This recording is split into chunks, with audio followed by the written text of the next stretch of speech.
Marami po mga definition ng tension, but it can be simply defined as pressure. Imbalance, often with psychological indication of emotion. May tension. Ang buhay araw-araw maraming tension. At siguro hindi na kailangan sobrang i-define yan dahil nararanasan ng maraming tao yan parati. In life, it can also be full of stress. Stress can be defined as a physical, chemical, or emotional factor that causes bodily or mental tension. It's a factor that sometimes causes disease. So yan ang buhay, lalong-lalo ang city life, modern life, maraming tension and stress. We must take note that tension and stress are not unique to modern and to urban life. Although maraming pagkakataon in modern and urban life na magkaroon ng tension and stress. Uso na yan nung araw pa. Kahit noong Ice Age, maraming problema noon, nagkakaroon ng cold ice sheets. Even during the Jurassic Age, dinosaurs were stressed among themselves. Yung mga stress and tension na rin siyempre sila. Sa panahon ng Stone Age, so, no, tinatawag ng mga Paleolithic period, animals and rival hunters had tensions among themselves. Trespassers and tribal wars, uso yan at nabibigay ng stress ng Neolithic period. Kung kayo ay nagsusubscribe sa ganitong mga pagsukat ng panahon. During the Bronze Age, there was a lot of invasion, a lot of wars. And during the Iron Age, imperial wars. Dahil na-invento na yung mga espada, mga bakal, mga sibat, sobrang daming stress ng mga tao dahil nag-aagaw-agawa ng mga kingdoms. There was nearly always food shortage, lalo sa mga population centers. That was very stressful. At kung kayo ay nagkataon na slave, that's very stressful because you had no control over your life at lalong-lalo yung mga mahihirap. During the medieval times, religion was a stressor kasi natatakot ka lagi, pwede kang parusahan, walang mga pangangatwiran pagka ikaw ay ipadala sa mga religious wars. Natawag na ipagtatanggol mo ang relihiyon, so people were killing one another. During the Dark Ages, there was a lot of fear and a lot of superstition. Dumaan ang First and Second World Wars, tension, stress. Wala na yatang pwedeng bagong maimbentong tension and stress. Now, what are the positive uses of tension and stress? Tension physically energizes. Halimbawa, yun pong pana, pag hinila mo yun, may tension. Pero pag hindi mo nung hinila, wala namang power yun eh. Hindi man makakapagpalipad yun ng pana. Yung mga gitara, pagka hindi mo naman kinalabit yan at nahila, nagkaroon ng stress, hindi naman tutunog, hindi magkakaroon ng magandang sound. Tension stabilizes. Halimbawa, pag may bato kayong pinagdugtong-dugtong at nagiging arc, sa gitna nun, kailangan may capstone. And this is a very important part of architecture. Because without the capstone, and if these stones are left to relax among themselves, they'll collapse. Kaya pag nakakita kayo ng mga lumang mga building na may mga batong nagkaipon-ipon, sa gitna merong capstone yun na usually parang quarting V. It keeps everything in place. Because of the stress and the tension suffered or experienced by the stones, they remain where they are. Garter. Kung walang stress yung garter nyo, lalaglag yung ginagarteran, matatanggal. Diba? Kaya mabutit may stress. Yung rubber band, kung hindi yan na-i-stretch, and therefore there is stress there and tension, hindi niyan kayang hawakan yung gusto niyong talian niya. So, tension and stress stabilize, they challenge and develop many forms of strengths. Ang pinag-uusapan natin ay hindi lang ganyang uri ng tension and stress, kundi yung mga tension and stress na nararamdaman ng tao, nararamdaman ng kanyang katawan, at syempre kasunod na mararamdaman ng kanyang isip, ng kanyang emosyon, ng kanyang espiritu. Now, ang sagot ng tension and stress ay rest and recreation. Halimbawa, pag kayong gitara, hinila ninyo, may tension. Pag binawalan nyo yon, luluwag, rest. Laging merong ganun ang buhay. Ang mga bato, pagka mainit ang panahon at lumalamig ang panahon, pagka gabi at araw, lumalaki, lumiliit yan. Kaya yung paa natin, hindi pareho ng size yan sa umaga at hindi size sa tanghali at sa gabi. Dahil lumalaki, lumiliit, nagkakaroon ng tension and stress. Now, what about rest and recreation, especially rest? Rest is defined as freedom from activity or labor. Very physical rest. A state of motionlessness or inactivity when you look at rest from the point of view of physics. Rest can also be tinatawag nating pahinga. Yung pahinga ng tao, yung pahinga ng hayop, yung pahinga ng mga napapagod. What about recreation? It means to create again, to restore, to refresh something that got tired. Someone who was stressed and who was subject to a lot of tension. What are the forms of rest? Common forms of rest: stoppage, and blocking of the source of tension and stress. So, nagbubuhat ka halimbawa ng mabigat na bakal sa gym, that is the tension and stress. Pag binitawan mo yun, that's your rest. Meron kang mabigat na binubuhat, binitawan mo, rest. Meron kang inaakyat na matarik na lugar, huminto ka ng pag-akyat, rest. So, tinitigilan natin at pinapatigil ang pagdating ng stress. And what are the uses of rest? To limit tension to capacity. Halimbawa, nakakita siguro kayo mga kapatid ng mga tulay nakalagay, load limit, 10T o 10 tons. So, kailangan hindi ka lalampas pag 11 o 12 tons, maring gumuho yun at mahulog ka. So, nagre-rest ang isang bagay, ang isang tao, ang isang gumagawa para igalang yung capacity. Kaya, pinagpapahinga ng Diyos ang tao, 6 days you shall labor, on the 7th you will rest. Kasi siya ang nag-design ng tao. Alam niya na hindi kaya ng tao na magpa-trabaho ng 7 araw sunod-sunod, ng linggo-linggo, buwan-buwan, taon-taon na walang tigil. Bibigay siya at magkakasakit siya o kaya mawawala na siya ng lakas.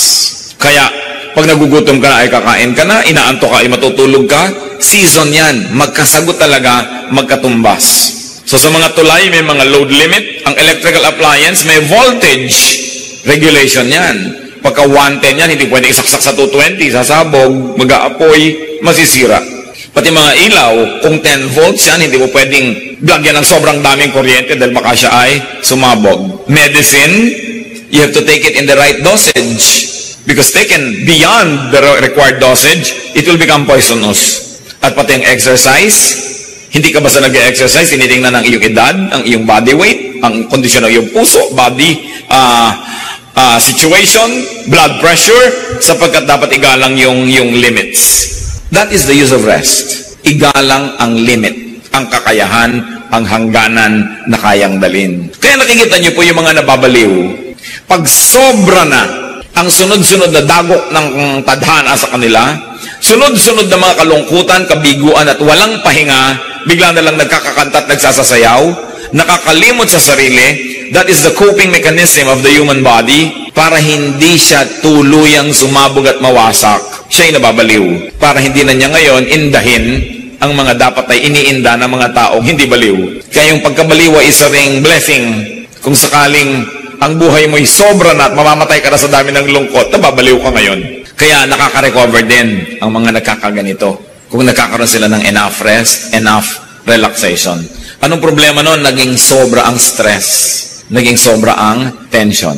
Nakita niyo po pagka kayo pagod na pagod, tapos merong maliit lang na bagay na nanggugulo sa inyo, nag o kaya sisi ng sisi o tanong ng tanong, naaaway nyo na, samantalang kung yun ay ginawa sa isang panahon kayo nakapahinga, hindi nyo naman nyo mamasamain, kakayanin nyo yun. Kaya ginagalang natin yung kalagayan ng tao. Sabi mo, para tinatanong lang kita kung anong ginawa mo maghapon, nagagalit ka na.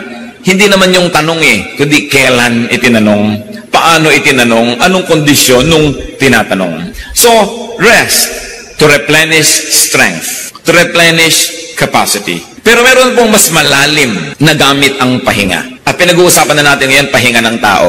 Pahinga ng kanyang katawan, pahinga ng kanyang isip, pahinga ng kanyang buong pagkatao. The deeper use of rest is to review and reflect on the relationship between tension and capacity in choices to make. In other words, pagka po tayo nagpapahinga, hindi lang tayo dapat nagpapatanggal ng pagod at nag-iipon uli ng lakas. Tapos, papasok na naman tayo dun sa dating giyera ng buhay natin, sa dati nating ginagawa. Tuwing nagpapahinga tayo, iniisip natin, ano ba ang pumagod sa akin? Bakit ako napagod? Paano ako napagod? At paano ko iiwasan na mapagod muli ng ganito? In other words, you come out of every rest period wiser. Hindi yung lumakas ka lang, lundag ka na naman, pasok ka na naman dun sa gulo na pinagpahingahan mo lang pala, tapos babalikan mo lang ng gano'n na gano'n. Rest in order to recreate. Kaya, rest and recreation yan. Nabubuo muli sa atin yung mga nasira at binibigyan natin ng mga bagong kahulugan, mga bagong hugis, bagong anyo, bagong tunog ang ating buhay. So that you come out of your rest period a better person, a wiser person, that you will not get into the same battles again, but now you will know how to choose your battles. Kaya yung pong nagpapahinga, ba, nakipag-away kayo, napagod kayo, nagpahinga kayo, mag-iisip kayo uli, itutuloy ko pa ba itong away na to? Is it worth it? At kung naisip nyo na hindi na dapat, hindi na kayo babalik ka sa away kahit lumakas na ang inyong katawan uli. Hindi ko tulad ng boxing, away ulit kayo. iniisip kung babalikan ko ba yung kaaway ko na to o hindi. In other words, talagang rest lang yon, walang recreation yon. Pero yung napagod ka na sa pakikitungo sa iyong asawa, lumayas ka ngayon na 3 araw, nagpahinga ka ng konti, iniisip mo rin, aawayin ko pa ba siya sa mga dating pinag-aawayan namin? Susukatin ko pa rin ba sa mga dating sukatan? Gagalitin ko pa rin ba ang sarili ko na hindi niya na ilalagay yung medya sa lalagyan ng marumi? Iniiwan yung mga tuwalya, bimpo, parang sundan mo siya, ang dami niyang kalat. Nakakapagod na to. Hindi ko na nga siya aawayin tungkol doon. Yun ang recreation. You don't only just rest, but you recreate your situation. So you come back into your life from which you were resting for a while, a much better person. And what is our very positive view about being tired? Tiredness inevitably leads to rest. Kung pagod na kayo sa inyong ugali ng inyong asawa, ugali nyo, pagod na kayo sa kaaaway ninyong magkapatid, pagod na kayo sa pakikipagtunggali ng ganito at ganon, pagod na kayo sa pagtatago-tago ng inyong illegal na negosyo, pagod na kayo sa pagtatago ng inyong immoral na relasyon, magpapahinga ka, pero hindi lang para lumakas ulit, balikan na naman yun ng ganon-ganon din. Repeat lang ang buhay mo, parang carbon copy ng kahapon. You recreate. You say, what is my life all about? Uubusin ko ba talaga ang lakas ko sa ganito? Paulit-ulit, walang asenso. Ang buhay ko paikot-ikot, parang Ferris wheel. Kahit ilang ikot at ikot ang mangyari sa akin, pagbaba ko, nandun pa rin ako. I did not cover new ground. So what is nice about being tired? I wonder what makes you tired now, mga kapatid. Halimbawa, nagiging pagod ba kayo dahil araw-araw nagko-commute kayo mula sa halimbawa ay sa Apalit, Pampanga, patungo sa inyong trabaho? So, gumigising kayo ng alas 4 ng umaga, nakakauwi kayo ng alas 12 ng gabi. At sa araw-araw ginagawa nyo yun, hindi lang kayo natutulog ng konti para gawin nyo, isipin nyo, magbo-boarding house ba ako? O dito na lang ba ako magtatrabaho sa Apalit? Iniiba mo, hindi ka lang nagpapahinga para pasok ka na naman ng pasok sa gulong pinagpahingahan mo lang sandali. Tiredness leads to rest. Rest leads to strengthening, to reflection, to repositioning, to reassessment of your war and your warfare, and then to think, is it worth it? Rest and recreation, retreats, don't mean rest and recharging to go back to the same battle, to the same stress and tensions. Para iba, magre-retreat ako. Bakit? Para lumakas-lakas uli ako dahil pagod na ako dito sa aking asawa. Tapos pagkagaling sa retreat, pagbalik, bangaya na naman sila. Nakapagpahinga na ako. Diba? Ready na naman ako. Hindi ganun eh. What is rest and recreation and what is a retreat? It is rest and recharging to change your wars, to change your strategies, to change lives. Dahil pag nagpapahinga ang katawan, kasunod na napapahinga ang emosyon, napapahinga ang isip. Kaya yung pagpapahinga, hindi lang pagpapalakas uli sa ating mga muscles. Pagbubulay-bulay, pagninilay-nilay, pag-iisip-isip, paghuhunos dili, pagbabagong loob. Malalalim na mga salita, pero meron yan konsepto sa ating kultura. Kaya sinasabi, mag-isip-isip ka. Magnilay-nilay. Kaya dapat ang mga bahay ng araw, lahat ng bahay, mayamat mahirap, may silyon. Kasi si silyon ka doon, uugoy-ugoy ka. Nakakapag-isip-isip ka. Hindi yung basta-basta na lang mga dalos-dalos at mga nagmamadaling mga pasya. Rest in order to change your approach to life, to the same problems that keep repeating, walang asenso. Rest so that you can change your methods. Rest so that we can change our lifestyles. Now, what are the lessons from tension and stress? Rest and recreation of life. Life is about seasons. Nakakailang tag-araw na ba at tag-ulan kayo ng inyong buhay? Nakakailan na ba kayong gabi at araw? Nakakailang leap year na ba tayo? Kung ikay taga-tabing dagat, nakakailang high tide and low tide na yan. Ganyan ang buhay. Seasons. Ecclesiastes 3:1-8, I will read from the Contemporary English Version. Everything on earth has its own time and its own season. There's a time for birth and death, planting and reaping, for killing and healing, destroying and building, for crying and laughing, weeping and dancing, for throwing stones and gathering stones, embracing and parting. There is a time for finding and losing, keeping and giving, for telling and sowing, listening and speaking. There is also a time for love and hate, for war and peace. May panahon ang lahat ng bagay sa mundo. At pag inisa-isa natin yan, sabi, there's a time for birth, which is tension. Paano po ipinapakita isang batang bagong panganak? Nakasara ang kamay. Nakasara ang kamay ng batang bagong panganak. May tension. Para bang sinasabi niyang, akin ang lahat, magiging akin ang lahat, aangkinin ko ang lahat.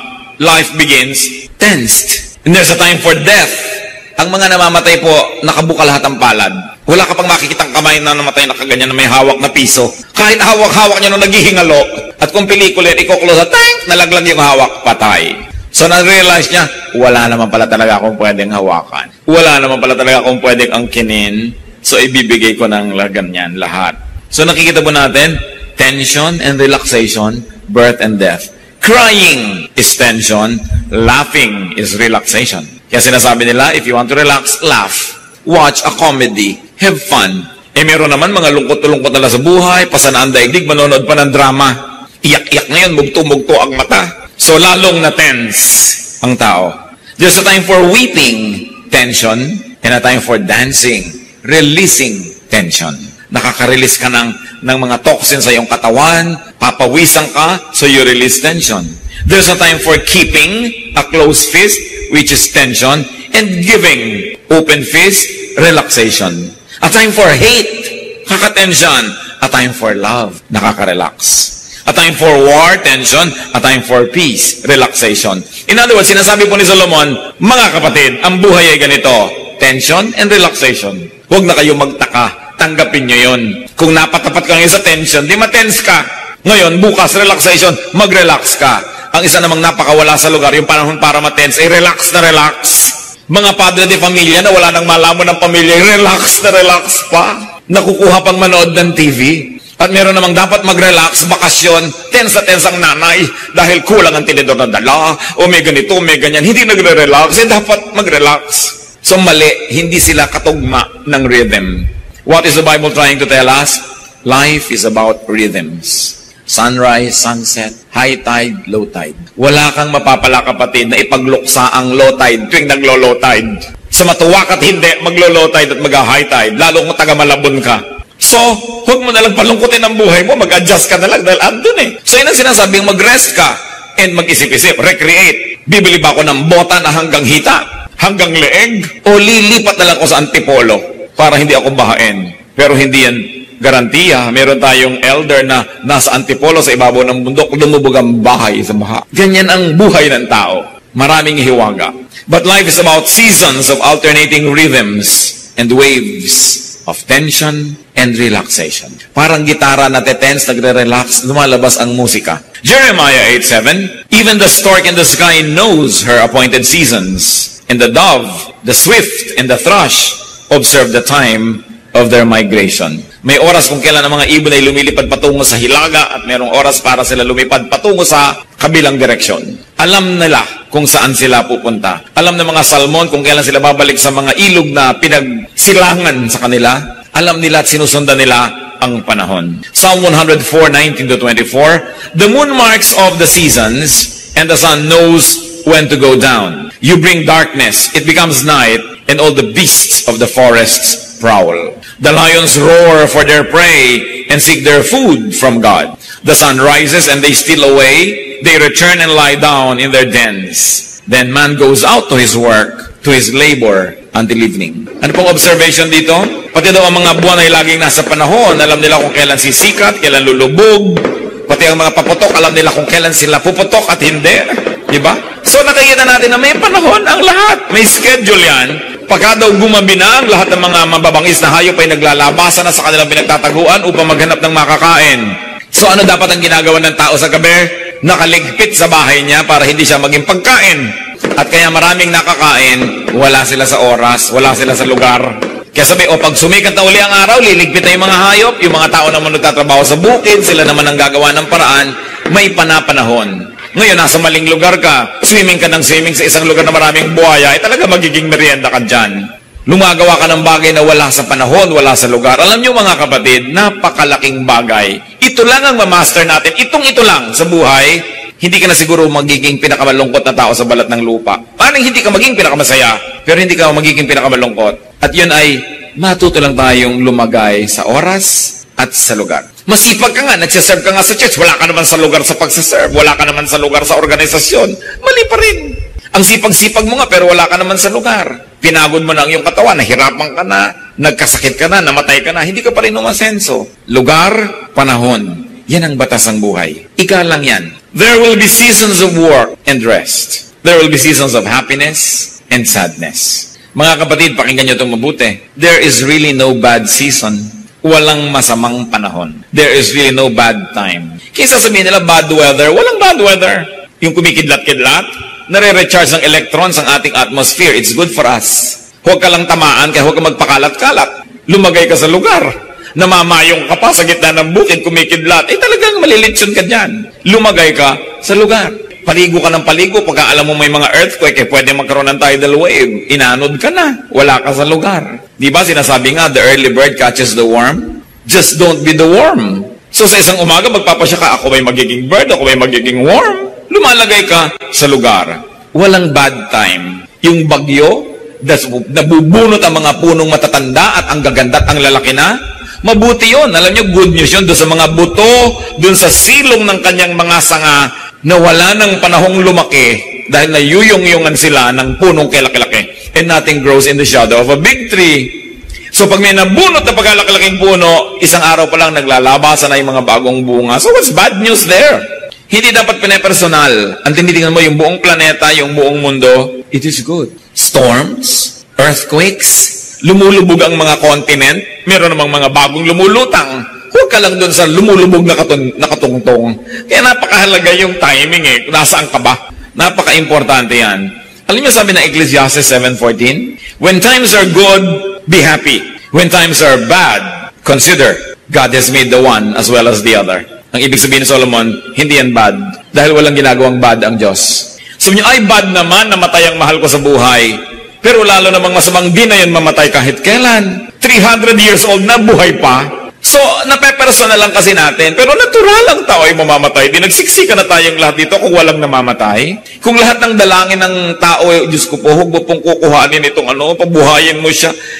Pag pinakinggan ng Diyos, lahat yung panalangin nila, di nagsiksikan tayo, mamamatay din tayo sa food shortage, mamamatay din tayo sa dami ng mga diseases. So, hindi yan bad. Kaya lang, pag may patay naman, sabihin, ay good, namatay na siya. Pero alam niyo, ganyan talagang buhay. So, paano natin i-apply yun? Nangyari sa ating buhay, malungkot tayo, pero huwag sobrang malungkot dahil gano'n talagang buhay Sabi ng Bible, a time to be born and a time to die. Alam niyo yung good news, if somebody died, ibig sabihin that somebody was born.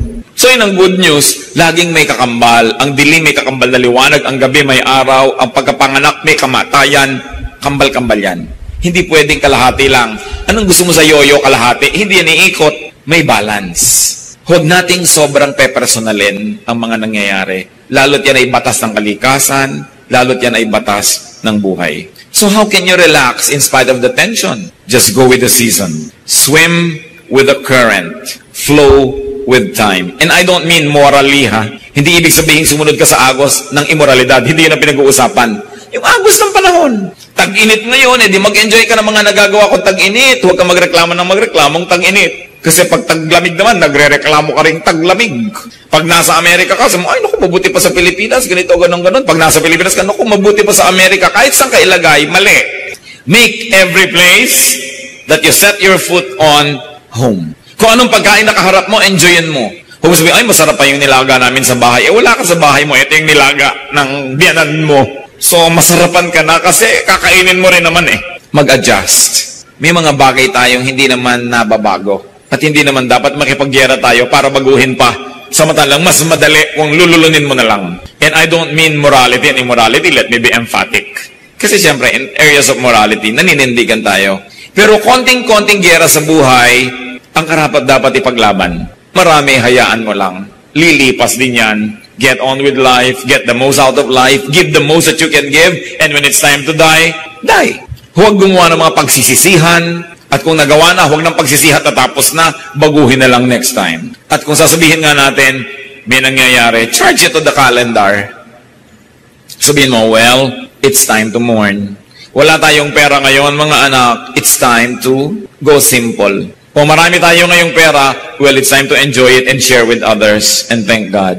Ang dami nating trabaho, well, it's time to work, walang matutulog. O wala tayo ngayong gagawin, it's time to sleep, long sleeps. Kung ano ang pinapayagan, anong ipinagagawa ng pagkakataon, huwag nang makipagtunggali dyan. charge it to the calendar, charge it to time, and get on with life. Another lesson, of course, is to face, handle, manage, direct, and control your tension and stress. Bagamat, may mga tensions and stress na hindi natin maiiwasang dumapo sa ating buhay, pwede naman nating i-manage. Pwede nating bawasan ang damage. Pwede nating pakontiin ang kanyang bigat kung meron lang tayong technique. Alam niyo, pati weightlifting, kung may technique ka, kaya mong buhatin yung pagkabigat-bigat ng mga bakal, meron ka lang dapat technique.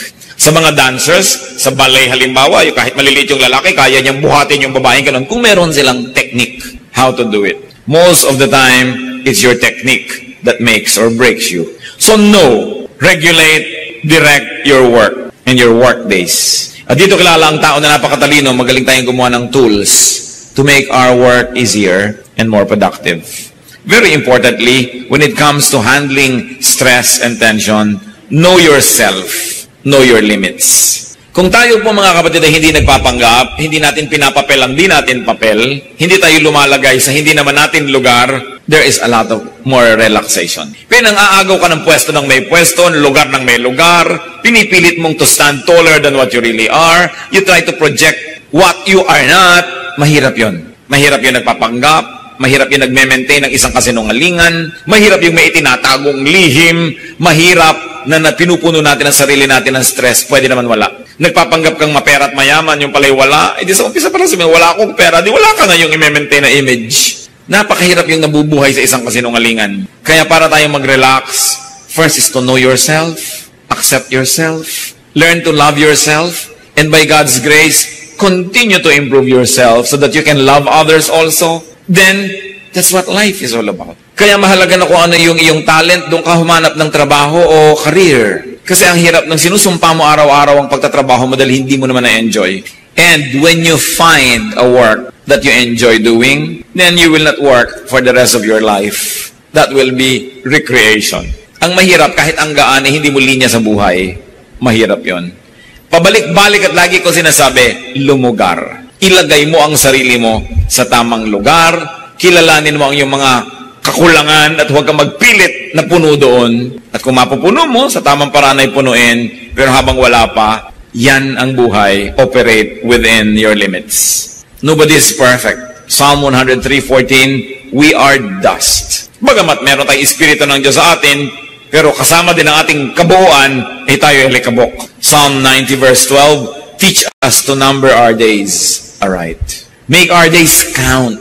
To live according to the seasons, according to the dictates of time, and not to go against it. Kung bata ay bata, kung matanda ay matanda. Hindi yung nababaligtad. Work within your limits, respect your capacity, do not be over-ambitious. Well, it's not bad to be ambitious, pero dapat bago ka mag-ambisyon, kilalanin mo ang iyong sarili. Kung talagang tumpak, bagay, at nararapat sa iyo ang iyong inaambisyon sa buhay. Mark 10:38, ito po yung mga sobra mag-ambisyon. Dalawang mga disipulo ng Diyos, ang ambisyon nila ay umupo sa kaliwat kanan ni Jesus, doon sa presidential table sa kalangitan. Isipin yung ambisyon. Sabi ni Lord, you don't know what you're asking. Jesus said, can you drink the cup I drink? Or be baptized with the baptism I am baptized with? In other words, sabi ni Jesus, gusto mong umupo sa presidential table na upan ko? O sige, magpapako ka. Kaya mo? Opo. O kaya, mamatay ka. Kaya mo? Opo, kaya ko mamatay. Tapos nung mabuhay ka pagkatapos, ay, hindi ko na yata kaya yun. Ano? So kung hindi mo kaya magpapako, mamatay at mabuhay na muli, huwag kang mag-ambisyon. Kasi para sa akin yun, hindi yun para sa'yo. Alam niyo kung minsan, mga tao natetense ang buhay nila, kasi naiinggit sila sa kapwa. Naiinggit sa pinsa na mayaman, naiinggit sa kapatid na maganda, naiinggit doon sa kakilala na gano'n ang posisyon, gano'n ang sweldo, gano'n ang privilege. Pero ang tanong, narating mo ba yung narating niya sa pag-aaral? Narating mo ba yung narating niya sa training? Yung karanasan ba niya ay karanasan mo? Yung talino ba niya ay talino mo? At yung mga sakripisyo ba niyang pinagdaanan, naging sakripisyo mo? Kasi kung hindi, wala kang karapatang hangarin para sa iyo, yung para sa kanya. At yan ang problema ng napakaraming tao, kaya nagkakagulo mga organisasyon mga kumpanya, mga samahang sibiko, maging churches, inaambisyon ng isang maging leader, wala naman siyang karapatan. Wala siyang karanasan, at wala siyang ginawang pagtutulo ng dugo para ma-earn niya yung kanyang posisyon. Ito namang bagong dapo, gusto niya, meron na rin siyang ganon. Hindi bagay. So sobra ang stress, sobra ang tension. At pag sobra ang tension at stress, may nababaliw. Dahil hindi makaya ng isip niya ang realidad. So kumbaga nagtitrip, kumbaga sa fuse, kumbaga sa bombilya ay napupundi. Kasi kinakaya ang di kaya.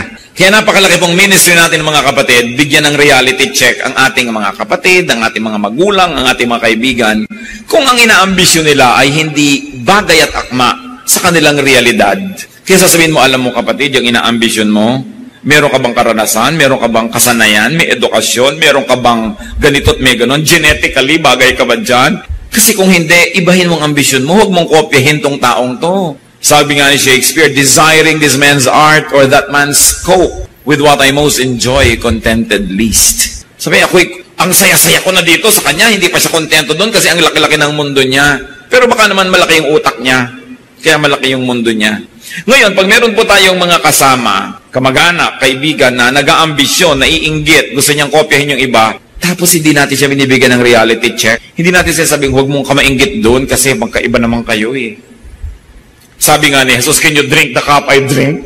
Kung hindi mo kaya yun at hindi ikaw ang ganun, huwag mong ambisyonin para hindi ka mabaliw, para hindi ka sumabog. Ngayon, akala natin isang pag-ibig yung mali ang gusto ng tao, mali ang kanyang lugar, mali ang timing, tapos accept ka ng accept sa kanya, love ka ng love sa kanya, chuchuwa ka, chuwari-wari-wal, sige, sis bumba, ikaw yung cheering squad. Actually, ikaw nagpapahamak sa kanya dahil darating ang panahon na maniniwala siya pati sa iyong mga pagbubuyo at mga pagtulak, tapos yung pala hindi niya kaya, you are a partner in crime. Kaya dapat sinecheck natin ang mga kapatid na, huwag mo ambisyonin yan. Yung meron kang kapatid, talaga ambisyon niya maging Miss Universe, pero kapatid, kahit binibining kang kungan, huwag mo nang isama sa mga pangarap mo. Diba? Kasi hindi talaga bagay. Bakit hindi mo subukang maging iba naman? Halimbawa, maging first honor, maging fastest reader in the world. Pero huwag mo ambisyonin maging Miss Universe dahil hindi ka pang dyan. Pero sabi mo, oo nga, bagay na bagay sa'yo, bagay na bagay sa'yo. Tapos isusuong mo siya na sumali para lang matalo. Alam niyo bakit ko ito sinasabi to? Many of us are guilty of this. Hindi natin itinutuwid, lalo't anak natin, lalo't mahal natin sa buhay. Hindi natin sabing reality check. Sometimes we like to be popular. Gusto natin masabing tayo taga-encourage. Pero ine-encourage mo dahil may posibilidad.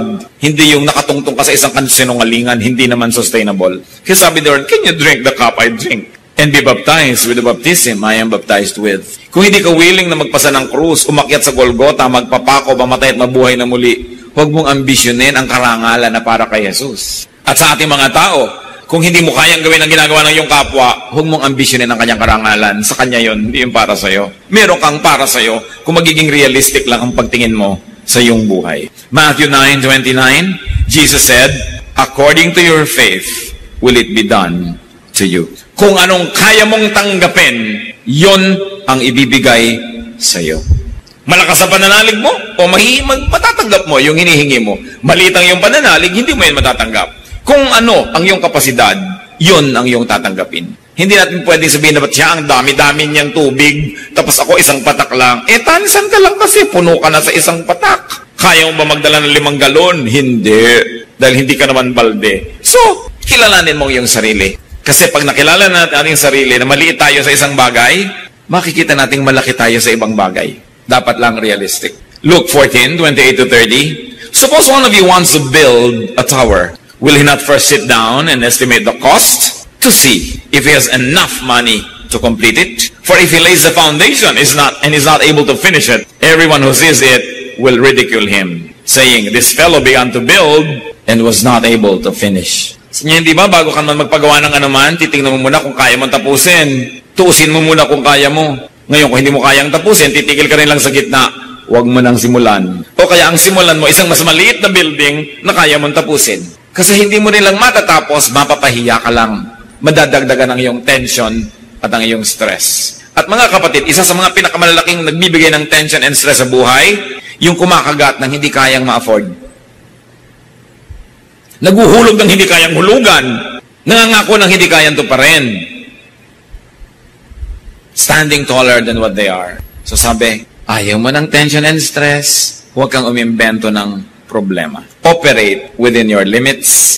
Respect your capacity. And then when it comes to rest, what's important? Have well-timed and well-spaced rest. May kasabihan po ang mga matatanda nung araw na maraming karetela, therefore maraming kabayo, at ang kinakain ng kabayo ay damo. Maraming mga kabayo dahil tinitipid ng mga kutsero, hindi pinapakaing mabuti, nagkakasakit, naghihingalo, tapos pagka naghihingalo na tsaka dadala na maraming sakate o yung damo, hindi na makain ng kabayo. Kaya sabi ng matatanda, aanhin pa ang damo kung patay na ang kabayo. Tanong ko sa inyo mga kapatid na laging pagod, kailan pa kayo magpapahinga sa loob ng kabaong? Kailan ka pa magpapahinga kung patay ka na? Kailangan binibigyan natin ng priority ang pahinga. Kahit tayo merong deadline, mabuti na hindi mo nabit ang deadline kaysa ikaw na dead. Lagi ka na stressed, maraming umaasa sa'yo, marami kang pangarap, pero huwag mong papayagan na hindi mo i-match yung ginagawa mo sa capacity mo. Kasi bibigay ka rin. Exodus 31:15, utos ng Diyos, for 6 days, work is to be done, but the 7th day is a Sabbath of rest, holy to the Lord. Huwag niyong kakalimutan magpahinga. Bagamat maraming tao, dapat ay pagtrabahuhin dahil ang nalimutan niya magtrabaho, puro pahinga ang inatupag. Pero yung sobrang sisipag din, hindi yan virtue. Dapat nagpapahinga ang tao. Diyos na ang nagtakda. Siya ang designer natin. Alam niya kung hanggang saan ang kaya. Kaya pati nga po ang mga disipulo ng Panginoong Hesus, sila ay napakaraming pinapagaling, pinapayuhan, ipinapanalangin. Pero sa dami ng taong hindi tumitigil ang pagdating, parang agos ng tubig ang dating nila, niyaya ng Panginoon ang kanyang mga disciples na iwan ang mga pasyente at gutom at magsarili sila sa isang tahimik na lugar para magpahinga. Mark 6:31, come with me by yourselves to a quiet place and get some rest. Yan ang sinabi ng Panginoon. So hindi ko mo kayo ay nasa ministry, naglilingkod sa Diyos, nasa mission, ay di na kayo magpapahinga.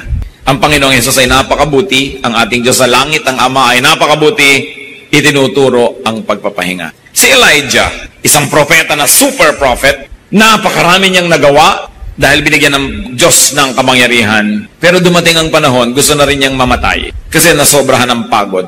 1 Kings 19:4-5 and 7-8, he came to a broom tree, sat down under it, and prayed that he might die.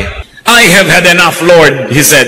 Take my life. I am no better than my ancestors. Then he lay down under the tree and fell asleep. The angel of the Lord came back a second time and touched him and said, get up and eat, for the journey is too much for you.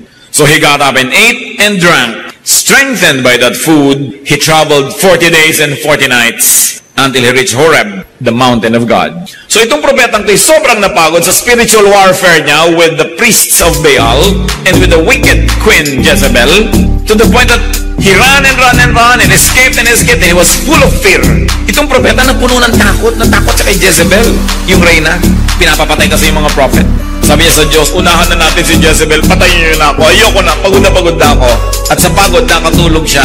Naglagay ang anghel ng pitchel ng inumin at naglagay doon ng makakain niya. Nung ginising siyang pinakain, nakatulog siyang uli. Pinatulog naman, tapos nilagyan uli ng pagkain, ginising na naman, pinakain. Sabi, kulang ka sa pahinga, kulang ka sa pagkain, kulang ka sa inumin. At nung nakapagpahinga, nakakain, nakainom, hindi na niya uli gustong mamatay. And he traveled 40 days and 40 nights. Listen here, brothers and sisters. Kung meron sa atin, and I hope wala, na kung minsan naisipin niyo magpakamatay, kulang lang kayo sa pahinga. Magtigil-tigil kayo. Magpahinga ka. Ipangutang mo para ka makapagpahinga. Kaysa ipangutang ang iyong ataol. Magbakasyon. Lumayo sa problema. Manahimik. Mag-isip-isip. Mag-recreate. And go back into your old world a changed person with a new strategy, a new method, a new hope, and you can walk another 40 days and 40 nights. Pagka gusto nyo ng sumuko, gusto nyo tumalon mula sa building, lastasin ang inyong pulso, o di kaya lumunok kayo ng lason na expired. Pag nagdadramang bukid kayo, awang-awa kayo sa sarili ninyo, parang aping-api kayo sa mundo, kulang lang kayo sa pahinga. Magpahinga. Kaya mahalaga mga kapatid, bigyan naman natin ng pahinga ang ating kapwa. Kung may nanay kayo na pagod na, agawin niya naman sa kanya ang trabaho, agawin niya lahat ng mga chores, mga 1 linggo, 2 linggo, pagpahingahin siya. Meron kayong mga kamag-anak na naaasahan, laging siya na lang ang taya sa gastusan, lagi na lang siya ang nagbabayad ng lahat-lahat. Pagpahingahin naman, kahit huwag kayong gumasta, kumain na lang kayo ng crackers. ng mga 3 linggo, matigil man lang siya ng kagagasto sa inyo, pagpahingahin ninyo, kesa naman isipin, gustuhin mamatay ng inyong mga mahal sa buhay. Kailangan pinagpapahinga natin ating kapwa. Hindi ko muna sa sandalan nyo, lagi na lang kayong sasandal. Remember? Night and day, di ba? Kaya kailangan minsan kayong sumasandal, minsan kayong sinasandalan. Minsan tayong umaasa, minsan tayong naaasahan. Mahirap naman kasi sa marami sa atin pagka nakasandal na, talagang hihiga pa. At ayaw nang bumangon. Nahirati na lagi na lang siyang pabigat. At kung kayo naman yung nabibigatan at hindi nagkukusa yung nakasandal sa inyo, oy, tumayo tayo, kailangan muna at magpapahinga lang ako. Para naman may masandalan ka uli kung nakapahinga na ako. It is important in life. Get away from your stress, from your tension. So rest to stop the tension and the stress. Rest to recover strength. Rest to reflect on your life, on your work, on your war, and on your warfare. Many fears are born of fatigue and imaginings. Kaya mga taong pagod, matatakotin din. Napakaraming kinakatakutan, natatakot baka mag-gera, baka maubos ang tubig sa planeta, baka mag-global warming. Lahat na kinatakutan, pagod kasi. Pero pag naman nakapagpahinga na, naku, nakikita na yung dumadaang gwapo, nai-inlove na, nalilimutan na ang global warming, no? Kasi nagkakaroon ng pahinga eh.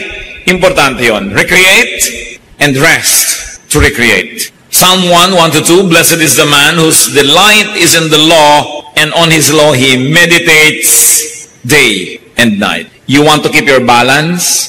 You don't want to lose your bearings? Meditate on the Word of God day and night. Diyan natin makikita ang mga sagot sa ating mga tanong. O diyan tayo matututo ng mga dapat itinatanong sa buhay para malaman natin yung mga hindi naman dapat ang ipinagtatatanong at walang katuturan, pinagtatatanong pa. Meditate on the Word of God. Magpahinga. At hindi po lahat ng paghiga ay tinutulog. Kasi kung minsan yung nakahiga ka, rested ang iyong body, umaangat ang iyong level of consciousness to the point that you can get to a spiritual dimension that you can commune with God. Psalm 63:6, sabi ni David, On my bed I remember you. I think of you through the watches of the night. Sa lahat ng oras ng gabi't bahagi ng gabi hanggang ang umaga, ikaw ang aking pinag-iisipan. Ibig sabihin, gising siya.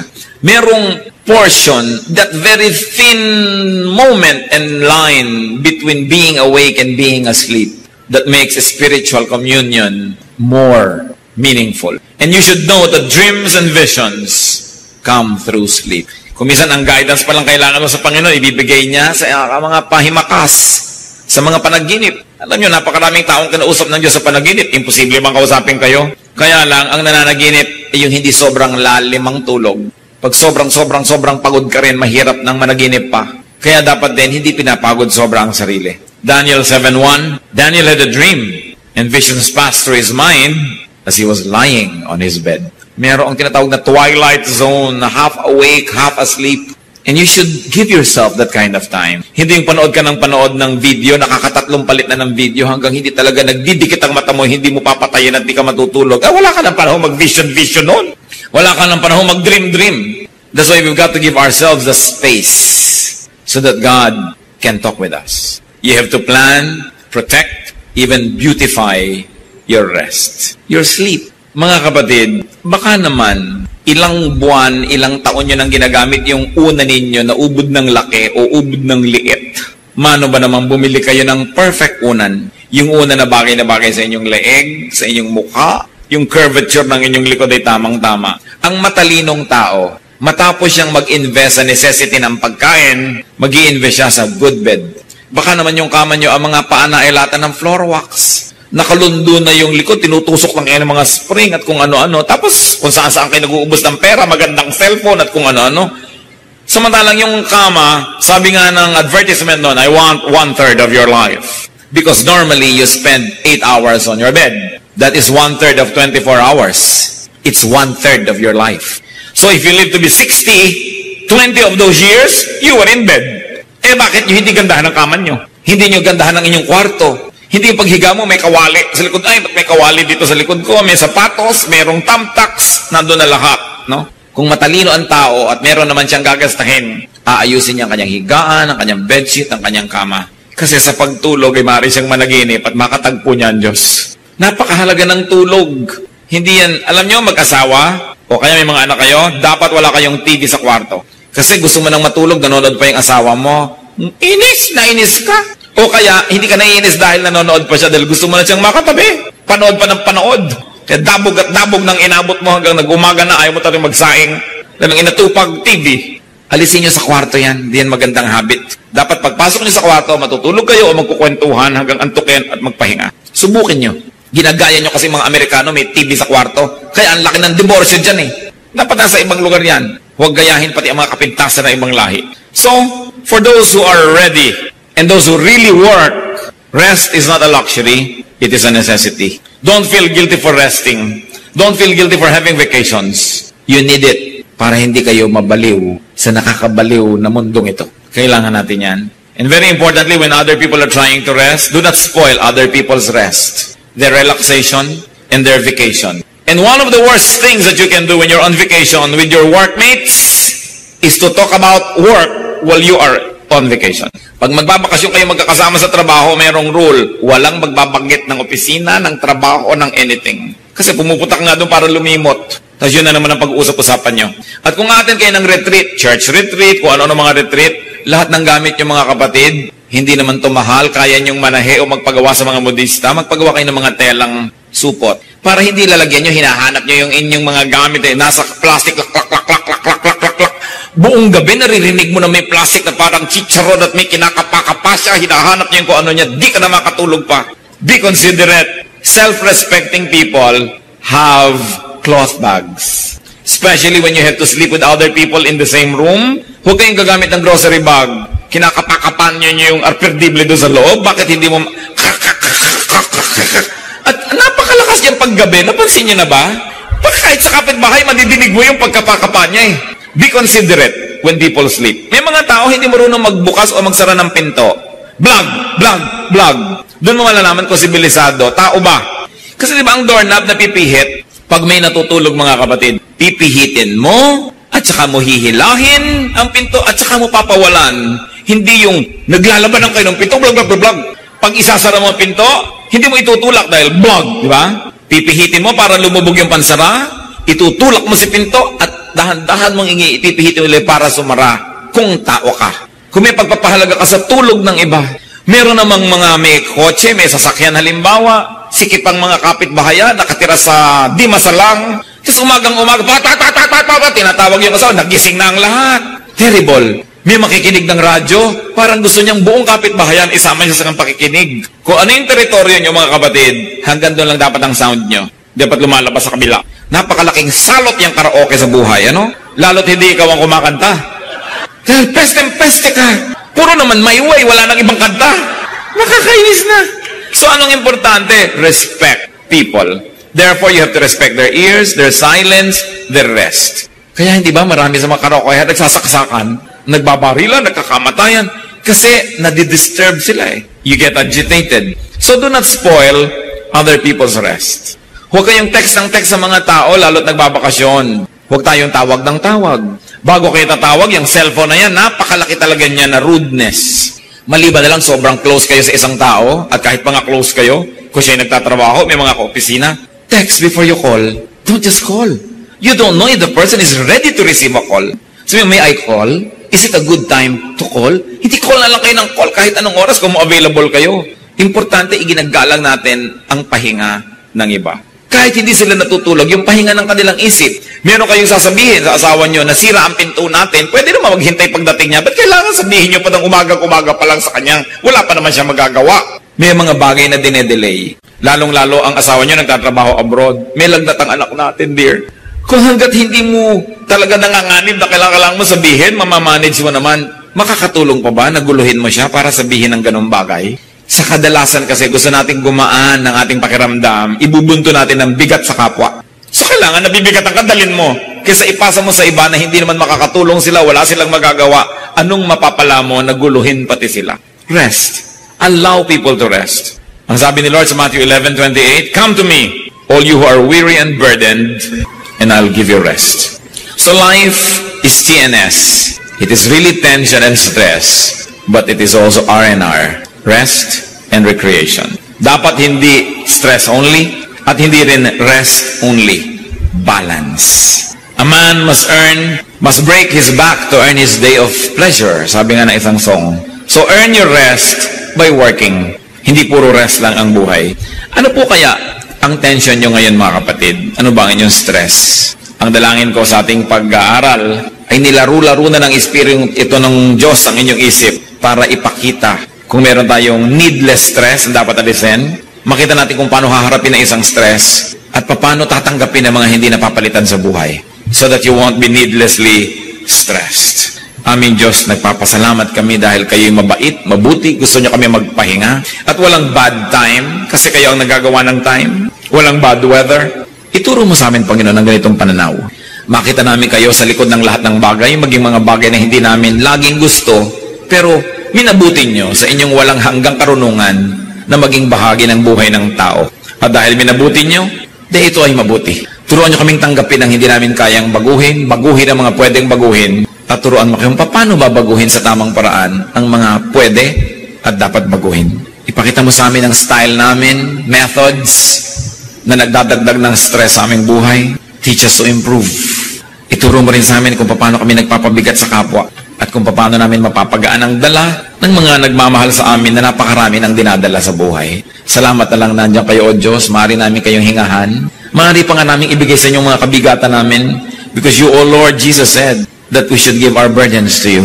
Ito, Panginoon, ang ituro nyo sa amin how to give our burdens to you. Paano kami magtitiwala habang kami na may gumagawa ng kaya namin gawin? Paano kami hihingi ng pagpapala sa inyo habang sinisikap naman namin kuhanin yung binigyan nyo kami ng natural na kakayahan para kuhanin? Give us wisdom. Magbulay-bulay tayo mga kapatid sa ilang saglit ng pagtungo sa presensya ng Diyos. Isipin nyo ang inyong mga stress and tensions at isipin nyo, karapat-dapat ba na problemahin nyo yan o hindi naman? At kung karapat-dapat, itanong natin sa Diyos ang pinakamabisang paraan ng pagharap sa mga bagay na yan. At sa kabila ng lahat, sa kabila ng kuminsan na hirap, sa kabila ng napakaraming dapat gawin, humingi tayo ng karunungan sa Diyos kung paano ipaglalaban yung pangangailangan na magpahinga. Sa inyo namang hindi makatulog kahit nakahiga, dalangin ko ay pagpalain kayo ng Diyos na kung kailangan yung matulog ay makatulog kayo. Para kung kailangan kayo gising, ay gising naman kayo. Ipanalangin nyo ang inyong mga sarili kung kayo hindi mapagkatulog, kulang ng tulog, mababaw, ang pahinga ay hindi sapat. O kaya naman ipanalangin nyo ang inyong mga mahal sa buhay na alam nyo kulang talaga sa pahinga. Let's be alone with God. Let the Holy Spirit of God give us an agenda as to what to pray for. Huwag nating basta sayangin at palampasin ang pagtuturong ito sapagkat mahalaga sa ating lahat. Ama namin sa langit, Espiritong Banal, humihingi kami ng karunungan na matuto. Magkaroon ng mga practical na mga gagawin to face our tensions and stresses so that we can have more meaningful rest and recreation. Magbulay-bulay tayo mga kapatid. Be alone with God and be blessed.